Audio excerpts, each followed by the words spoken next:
திருப்பதியில் கூட்ட நெரிசலில் சிக்கி உயிரிழந்த 6 பேரின் குடும்பத்தினருக்கு முதலமைச்சர் மு.க.ஸ்டாலின் இரங்கல் தெரிவித்துள்ளார். அண்மை தகவலாக நாம் பார்த்துக் கொண்டிருக்கிறோம். கூடுதல் விவரங்களை எமது செய்தியாளர் சிவகுமார் வழங்க கேட்கலாம். வணக்கம் சிவகுமார். முதலமைச்சரினுடைய இந்த இரங்கல் குறித்தான கூடுதல் விவரங்கள். வணக்கம். ஆந்திராவில் திருப்பதியில் கூட்ட நெரிசல் காரணமாக 6 பேர் மரணித்த சம்பவம் மிகவும் ஒரு அதிர்ச்சியை ஏற்படுத்தியிருக்கிறது.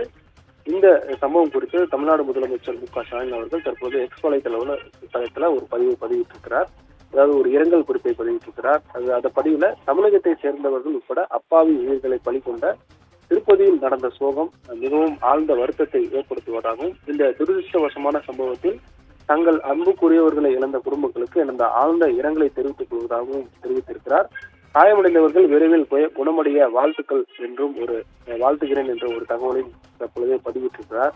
அதாவது அந்த ஆந்திராவில் திருப்பதியில் உள்ள ஏழுமலையான் கோவில்ல நாளை சொர்க்கவாசல் திறக்கப்படுவதுடன் வைகுண்ட ஏகாதசி தரிசனம் துவங்குகிறது.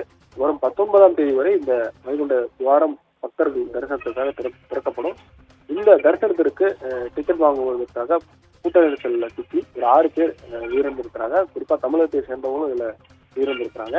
அவர்களுக்கு இரங்கல் தெரிவிக்கும் விதமா தற்போது தமிழ்நாடு முதலமைச்சர் தனது எக்ஸ் வலைதளத்துல ஒரு இரங்கல் குறிப்பை அவர் பதிவிட்டிருக்கிறாரு. மேற்கொண்டு இன்றைய சட்டமன்ற கூட்டத்தொடரானது நடக்க இருக்கிறது. இந்த சட்டப்பேரவை கூட்டத்தொடரில் இது சம்பந்தமா முதல்வர் பேசுவதற்கான வாய்ப்பும் இருக்கிறது என்று எதிர்பார்க்கப்படுகிறது. அதன் அடிப்படையில முதல்வர் அவர்கள் மறைந்தவர்களுக்கு இரங்கல் குறிப்பை எக்ஸ் வலைதளத்துல பதிவிட்டிருக்கிறார்.